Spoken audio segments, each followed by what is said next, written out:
Something that encourages me all the time and something that I live. And I always remind myself that because you've started small doesn't mean that you don't dream big. Okay. And just because you have big dreams, don't let it stop you from starting small. If you are a business owner, you are a public speaker. Absolutely. If you have a business, you are a public speaker. Yes.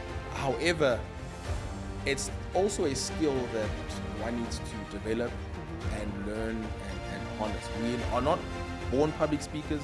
We're not born being able to sell. There's so many skills that we need to learn as we running a business. I see this spreading beyond the boardrooms, Oh, wow. beyond just a presentation room. I want it to be everywhere that we walk into.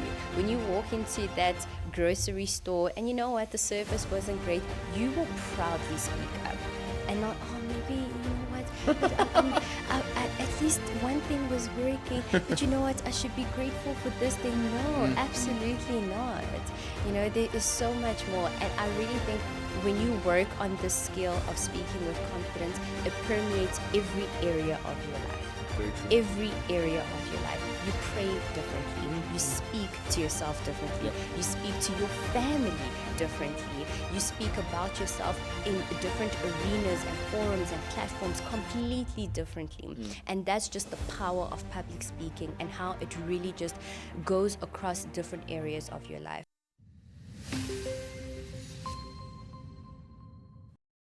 Welcome to the Monetize Your Business podcast in partnership with FNB. I'm your host for today, Papa Biz, and I'm excited for the conversation we're going to be having with our guest, Vanessa Bukasa. But before we get into the conversation, as we normally do, where I just share one thing that has sparked some interest within me from the week, I've been taking lessons from a book that I finished called Built to Sell. The book is about teaching entrepreneurs and small business owners how to grow a business potentially to be able to sell. And one of the things that they discussed is the mistake a lot of us make is actually looking to generalize in terms of our offering. We offer a general type of offering without spending a lot of time really specializing on a specific niche. And sometimes when looking to specialize, it's a bit difficult, I'd find, even when we were growing our businesses.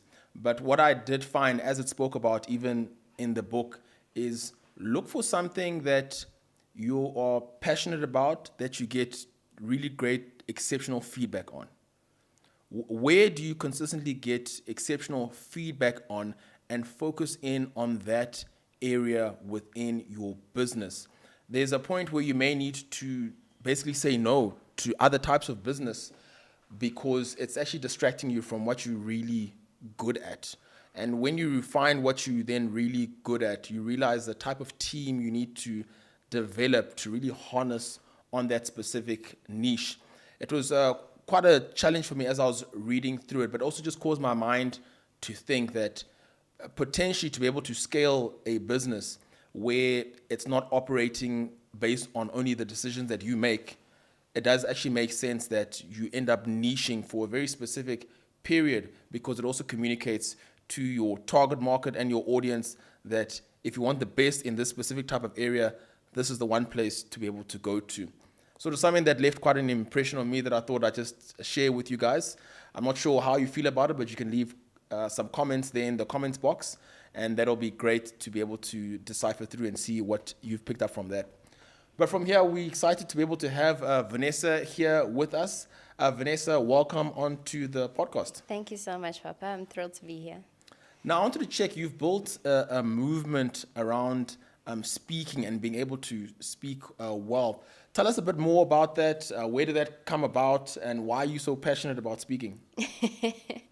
Awesome. I'm happy to speak about it because I love speaking about Very it. good, yeah.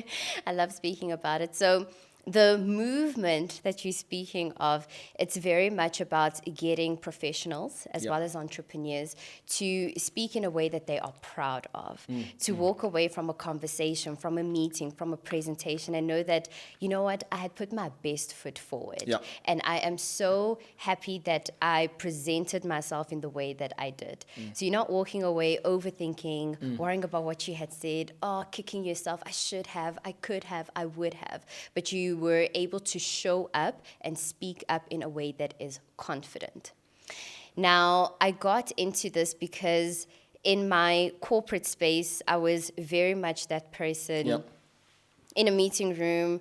I've got an idea, I've got a question, but for the life of me, I am so nervous. So much so that I convince myself that I cannot speak right now because I'm going to either make mistakes or I will be completely incoherent.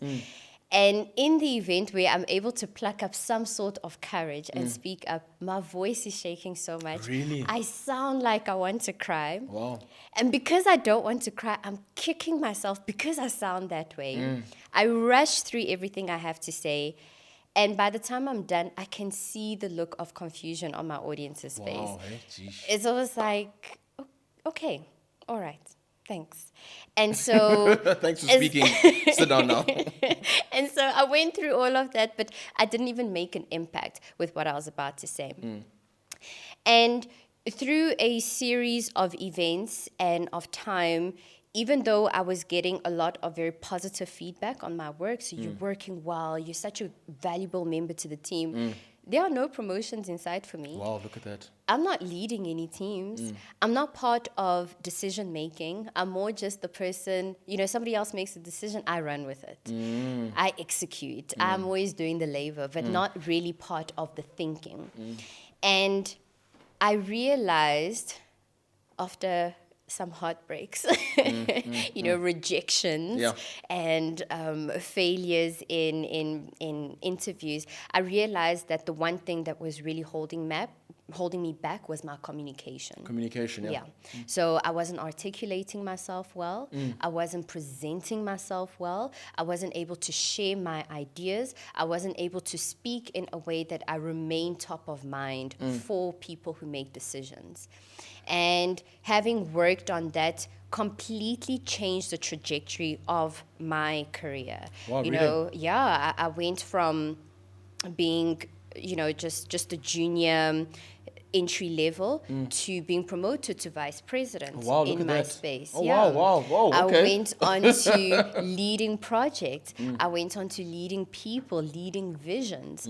And so when I looked back, I was like, I didn't get new experience. I didn't get a new degree. I didn't get new qualification. The one thing that changed was the way that I was communicating. Communicating verbally, but also physically. How do I show up? And so, because it changed my life, I realized that it's probably bigger than me. Wow. And that's how I got into coaching. Okay. Now, I have a background as well previously in corporate, just over a decade at the bank actually where you're currently at. And when we would have these challenges, I would also have these challenges as well. And I had colleagues who were even far more petrified, especially in boardroom settings, to be able to raise their voice or their ideas. And it was almost as if one is getting to a space where I'm watching this person shrink in the room. So, I mean, for you, what steps did you go about to try and move past that? Because it's not an easy thing. So firstly, I went on many different courses because I thought I'm not getting leadership roles, I'm not getting opportunities because I'm not a good leader.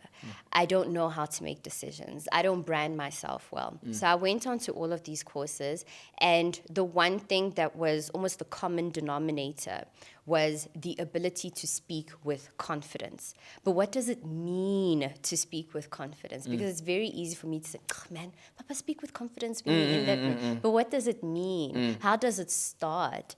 And so when I decided to implement it, I decided to start small because, I mean, at this point, my nerves are still very much there. It's not like I've completely transformed overnight because I've been on a course. But it was the specific actions that were helping me get closer to the type of self-confidence I wanted to exude.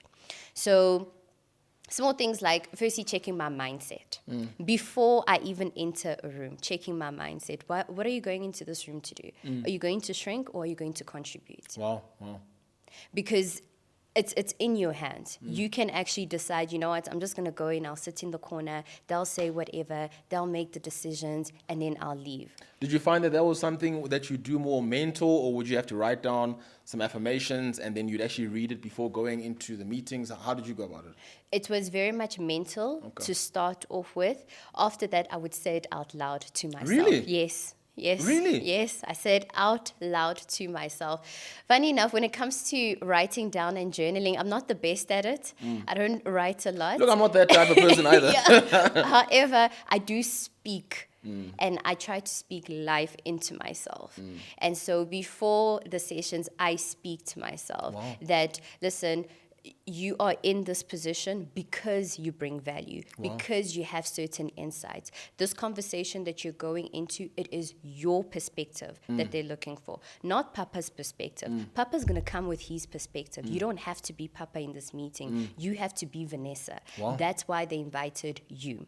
When you go in, you're not sitting in the corner to hide. You're going to sit next to the host of the meeting, next to the stakeholders, next to the decision makers. You're going to be intentional about that. We are going to contribute in this meeting. Your contribution can be as small as stating the obvious. Okay. Because sometimes you're thinking, wait, why am I going to say something that everybody already knows? You know, everyone's going to say, oh, Vanessa, we all know that.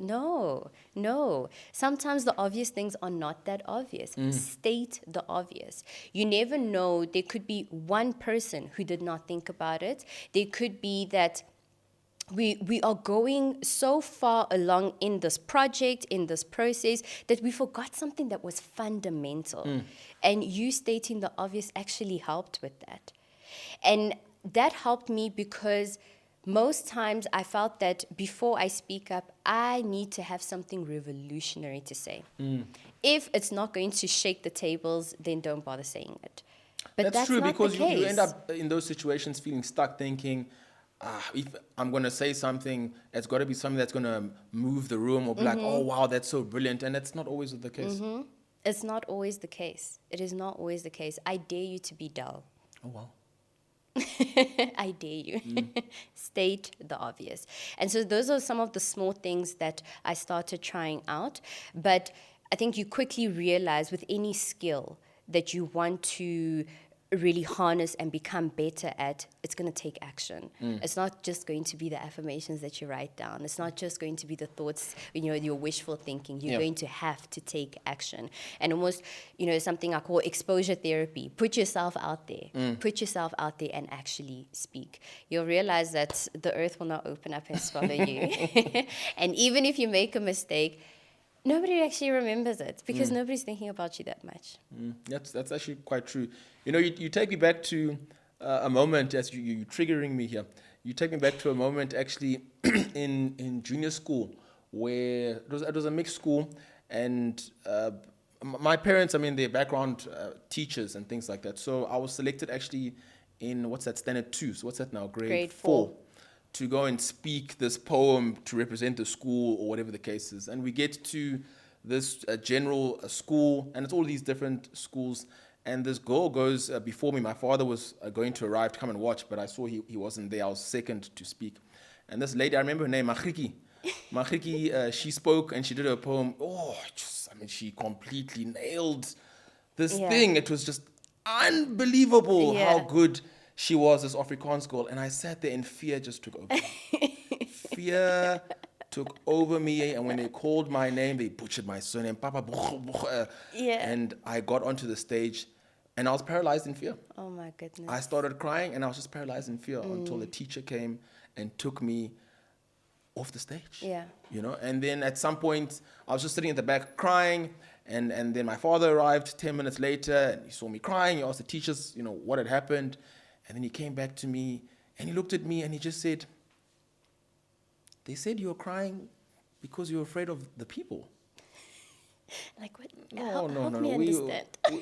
We don't do that. We can't be afraid. Nobody's going to swallow you up. Next time, forget the people. Just go and do what you've practiced and learn. And sort of speaks to what you're saying is that sometimes I've seen it as well in others where they've got the corporate titles, they've got the educational, and I'm watching this person being swallowed up in fear. So now that you would go about now because I had a sense that you've come to a form of mastery for yourself. How did you now identify that, okay, maybe there's others that I need to help with this? Have you ever had that experience where you decide, you know what, I want to switch up my car, let me buy a BMW, Okay. right? And let's say it wasn't that popular, right? In your eyes, it wasn't that popular. So you buy a BMW. And as soon as you drive it out the dealership, you're like, oh, there's another one. Oh, there's another one. Yes. Now you're spotting it everywhere. Yes. And that was the same experience that I had. So once I was on the other side now, I'm able to speak, I'm able to ask questions, share my ideas. I could easily spot a person who's sitting there and they're not even in this meeting. Wow. They are overthinking. They're literally like, should I not? How do I muster up the courage to say this? Or someone who wants to speak. We're in a professional setting, all as adults, but you do this. What's going on? It's like, can I speak? It's almost like you're not sure whether you have a place in this room. You're not sure whether you belong. You're not sure whether what you are about to say is even worthy of this audience's time. And I could spot it because I used to be there. Oh, wow. That was me. And when I saw it, unfortunately, I can't go after the meeting and say, Papa, I saw you shrinking there. I saw you, I can help you. Most people don't take that too well. Yeah. It's almost like something that they have to decide, this is a skill that I want to work on because I've reached a point where it is no longer helping me to stay silent. And so you want for them to come forward. So as much as I could see it, I couldn't necessarily go up to people in the space that I was in. But I thought, if I go outside, if I say, hey, this is what I do, this is how I can help you, is this something that you're interested in? Then we could have some people say, actually, yes, I am interested in this. And so that's how I then branched into the whole coaching business. Okay. Yeah. And what was it like getting your first group of clients and things like that? Wasn't it nerve-wracking? Because now, when I'm looking at it, one now just being corporate, I'm a corporate person.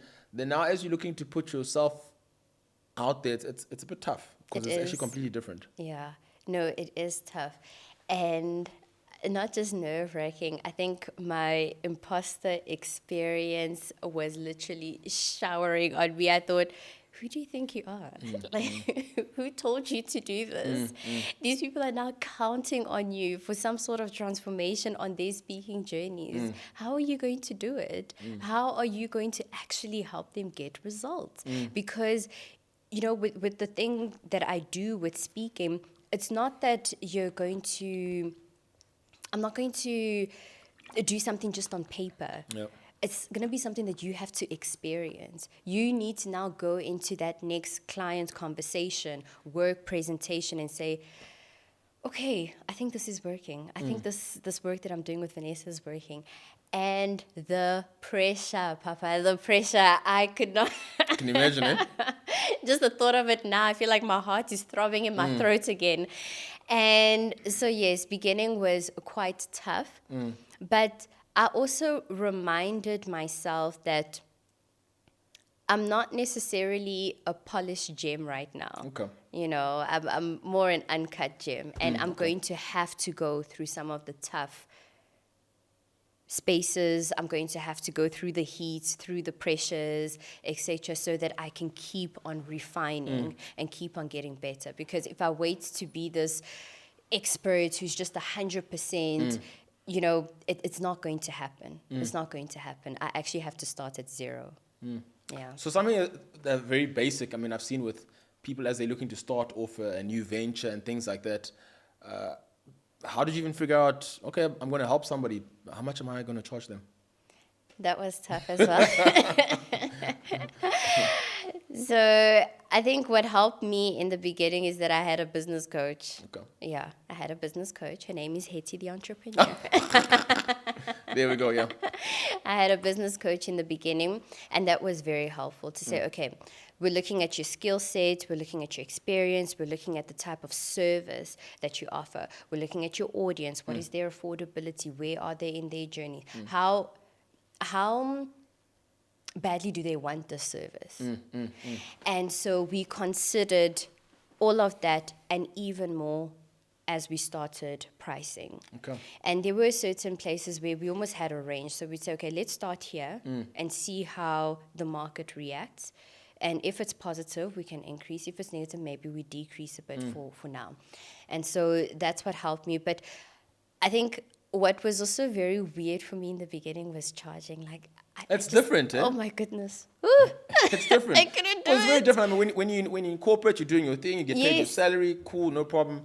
Now you're putting yourself out there, and it's what I found is that the psychological aspect where I am asking somebody for their money, Yes. it's now, wait, how am I a salesperson? I studied. I don't do this. Oh goodness. Oh goodness. Even to this day, I'm like, am I a salesperson? I don't think I'm a salesperson. So much so that sometimes I have these webinars, right, to talk about a course. And I will spend all my time answering the questions instead of selling the course. And then at the end, I'm like, guys, please buy the course, don't forget. And so, yeah, selling did not or still does not fully come naturally to me, but it's definitely a skill that I am working on. And I see the importance of it, right?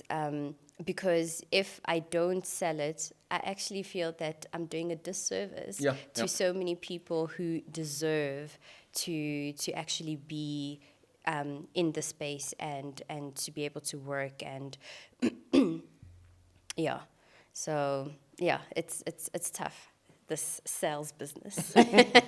No, I mean, one thing that, you know, I picked up quite early on, especially one of my mentors, Robert Kiyosaki, is that the number one skill an entrepreneur has to learn, whether they like it or not, they have to learn how to sell. And the only way to learn through that is you have to go through that fear. You have to go through that challenge within yourself where you're thinking, sheesh, I mean, this is who I am, but this is also part, how do I move through this? And I found that it's often, even to this day, sometimes I find I'm wrestling with myself. Yeah. And you also go through that. Yeah. No, absolutely. Either I feel like I'm begging you for your money, or I feel like, am I stern enough? Maybe I'm not stern enough yet. You know what? They're not taking me seriously. But yeah, selling is definitely a skill that I am working on. Nice. Yeah. So tell us about the journey afterwards with that first initial group of clients. What is the type of feedback that they gave you? Was it smooth sailing? I know that you've had other sold out workshops since then. So tell me about that journey. Yeah. So I don't think smooth sailing at all. However, the hurdles were very much important. I think I learned quite a bit. I learned about the different ways in which people learn, because I learn a certain way, and I thought that's how I'm going to teach. I'm going to teach that way, and it's going to be fine.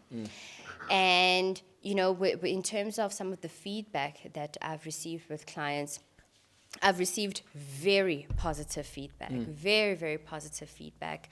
I had a client where they had been applying for roles. They had been applying, but continuously got rejections.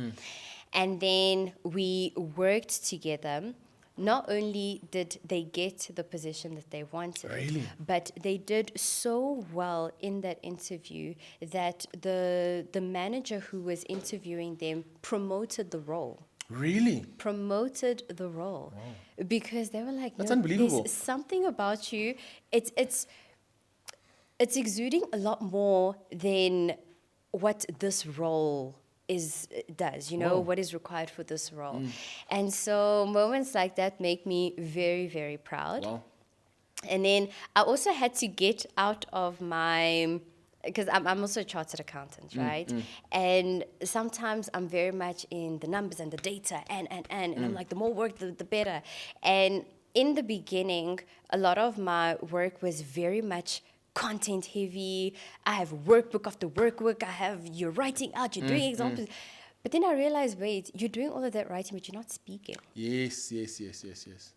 And so I could see that, no, I need to tweak something a bit so that I can get better results for my clients. Yeah. So let's move away from okay, you're going to do this exercise and that and this and that, but more like we're actually going to speak. We're going to speak. And what is it going to be like for you? What is going to be the feedback? What is it that makes the difference for you when you are speaking? And so that's some of the feedback that I really took in, and I think it helped me quite a bit to really refine the type of service that I'm providing for my clients to make sure that it meets them where they're at. Okay.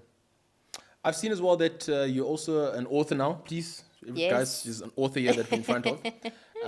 With your book, Speaking the Secret Sauce. Yeah. What is that process for you like, and what has the experience been like afterwards now that you are an author? So the experience has been wonderful. I think the feedback was quite positive. And what really helped was that it was something that a lot of my audience could take home with. Yes. They could take home. So it's not that you're listening to me somewhere, you're watching me on TV or whatever, but this is something that you could take home with. Whether you are about to go into a presentation, a meeting, and you just want to remember, how do I just calm my nerves? How do I start? And that's like a quick reminder that you would get in this book. So it was like a pocket guide that you could take along with you. And so that was quite positive, and I really did enjoy the process, even though it was something that was completely new, completely different for me. And so, with that process, with the writing of the book, I did see the positive outcome of it, because a lot of people said to me, you know what, it was so helpful to just have a book that I could quickly open up, get the tips, the techniques, or get a reminder of something. Yeah. Just a reminder that will really help me as I walk into this meeting or this presentation. So yeah, that was the book, The Secret Sauce to Success. And Nice. that's what confidence really is. And I guess also it's quite different, because I know you're still in corporate. It's quite different, and there's a different type of validation as you are stepping out of your comfort zone and doing these different elements that you're adding. Even just writing a book, it brings about a different level of fulfilling purpose. I don't know, how have you also experienced that? How has that been for you? No, I've definitely experienced it. And with me, yes, it's all these things that we're adding on, but at the end of the day, for me, it's still just the result. It's the result that people get, the result that you could read something and it changed something for you, the result that you could attend a workshop and you realize that it wasn't just you in that workshop. Yeah. Everyone else here not look like you in the sense that they're all males, no, that they look like you in the sense that they struggle with the same things that you struggle with. And so it feels that this is now a safe space where I can learn, where I can practice, where I can implement, where I can be vulnerable. And so with everything that I do, whether it's the coaching or the workbook, or the workshop, it really is about the result and who you get to walk out as at the end of it. Yeah, and that's the part that is just so fulfilling. To be honest with you, when we come back to that pricing thing, because it's so fulfilling, I could do it for free. I could do it for free. I would just go broke. And so hence why I don't do it for free. Yeah, we've got to monetize. Always got to monetize. And then, I guess what's of interest to me is that a lot of our audience, especially entrepreneurial and have a business, we try and put across to them that, if you are a business owner, you are a public speaker. Absolutely. If you have a business, you are a public speaker. Yes. However, it's also a skill that one needs to develop and learn and harness. We are not born public speakers. We're not born being able to sell. There's so many skills that we need to learn as we running a business. What type of experiences have you had with business owners that have come to you looking for assistance to be able to improve their speaking, and what has that been like? I like the analogy that you gave where you said that, every entrepreneur, business person is a public speaker, but you still need to work on it. It's similar to how a child will start crawling, walking, and then they're running. Yes, you're running, but you still need to almost have a coach to help you, have the strategy, have the skill, and really put it in place well so that you can get the results that you want. Yep. And so, so I do think that, with many of the entrepreneurs that have come to me for help, some of the common issues that we see really is just you believing in the value that you bring. Yeah. I think that is something that I see a lot with business people. You don't value your value. You don't value your voice. You don't value what you bring to the table. But somehow you expect that there will be someone who's dreaming about your product, Wow. someone who's dreaming about your service, and then they somehow come and find you. Absolutely not. You are going to have to speak for you. 100%. You are going to have to speak for that product, for that service. You're going to have to be able to articulate why this person who's listening to you even needs it. If you don't speak, then nobody will know. Yep. Nobody will know. Nobody will know about your product. Nobody will know how they can find you. You have to speak. You have to speak for you and your product.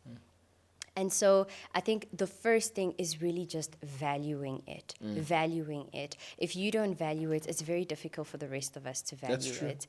Just like if you overly value it, sometimes some of us actually just value it because you value it. Yep. And so it's so important really for business people to firstly value what they're bringing to the table, and that's how the rest of us will start to value it too. So that's one of the first things. To be honest with you, I could speak about this for hours. No, it's fine. I mean, it makes a lot of sense. Yeah, I've got a full framework that I work on with both business people as well as corporate professionals. Okay. And it's called the voice framework. And the first thing is valuing it. Okay. So. Okay, no, cool. So, I mean, we're nearing towards the end. I mean, where do you see this movement, Think Like You Belong in the Room, and the other areas that you're working on? Where do you envision this going? So if you had asked me this a few years ago, I would have said, I don't know, I'm just going to see what the next step is, I'm just guided. My next step, I'll see. But since the success of the courses and this You Belong in the Room workshop, I feel like it's become so much clearer. Yep. I would love to change the perception of public speaking. Okay. I want it to be something that we live and that we love, because it is in every facet of our lives. It's not a big stage. It's not a big microphone. It's not lights in your flash, lights flashing in your face. It's what we're doing right now. That's very true. Yeah, it's the conversations that I was having with your team before we started, all about public speaking. And I want for the people who are part of this to be so proud of the way that they communicate, but also to see communication everywhere, everywhere, because it's such a big part of our lives. So I see this spreading beyond the boardrooms, beyond just a presentation room. I want it to be everywhere that we walk into. When you walk into that grocery store and you know what, the service wasn't great, you will proudly speak up and not, oh, maybe, you know what, but at least one thing was working, but you know what, I should be grateful for this thing. No, absolutely not. You know, there is so much more. And I really think when you work on the skill of speaking with confidence, it permeates every area of your life. Yeah, very true. Every area of your life. You pray differently. You speak to yourself differently. Yeah. You speak to your family differently. You speak about yourself in different arenas and forums and platforms completely differently. And that's just the power of public speaking and how it really just goes across different areas of your life. And so when I think of where it's going everywhere. No, it's Okay, positive. everywhere for everyone. Yeah, and in all places of the world. I'm so excited. No, I'm glad, and thanks for sharing that. I'm thinking, for the entrepreneurs who watch this, what word of advice can you give to them as they're looking to either start or grow their business? Something that you can encourage them based on what you've experienced. Absolutely, absolutely. So there's something that encourages me all the time and something that I live. And I always remind myself that because you've started small doesn't mean that you don't dream big. Okay. And just because you have big dreams, don't let it stop you from starting small. Yes. Because the place that you start is not necessarily where you'll end, but you have to start somewhere for you to go somewhere. And so start small. Okay. No, cool. Vanessa, thanks so much for sharing that so vulnerably as well. What I've picked up, just the feedback from your journey especially, is just the understanding that, the ability to speak and to speak well will actually open up doors for you that otherwise would have always remained closed. Absolutely. And it's a skill that one needs to invest time, energy, and money to actually resolve. So thank you so much for being in that space. And what I can say, especially having worked with you beforehand, it's real value for money that people will spend when they work with you. Yeah. And the money that they'll invest, because it's something that they invest and they're able to change pretty much the whole trajectory of how they view their life can move forward, because finally you actually feel like you have a voice. Yeah. Which is the most important. So thank you for having been here and for contributing, and thank you so much for the journey that you're on. If people are looking to reach out to you and to connect and find out more about your courses or your programs, or they need assistance, how do they reach out to you and on social media? Yeah, so I am on Instagram, LinkedIn, TikTok, or Vanessa Bukasa, as well as YouTube, so you can find me there. Oh, nice. I'm very responsive. I treat my clients like gold. Okay. So if you message me, I will definitely respond. Alternatively, you can email me info@vanessabukasa.com. Okay, nice. Awesome. Thank you so much. Thank you. So yes, monetizers, this brings us to another episode of Monetize Your Business, which is in partnership with FNB. Every week we drop a new episode where we glean and learn from other entrepreneurs within our ecosystem to be able to see how we can also be able to improve in our businesses. Don't forget as well, we also have the physical workshops across South Africa. So make sure to follow us, Monetize Your Business, to find out if we are coming to your area for a workshop where we'll be also educating on other aspects to be able to grow your business. Once a month as well, we also host a online masterclass where we gather as entrepreneurs online to be able to teach and also learn from each other. So make sure to plug into the ecosystem and remain connected.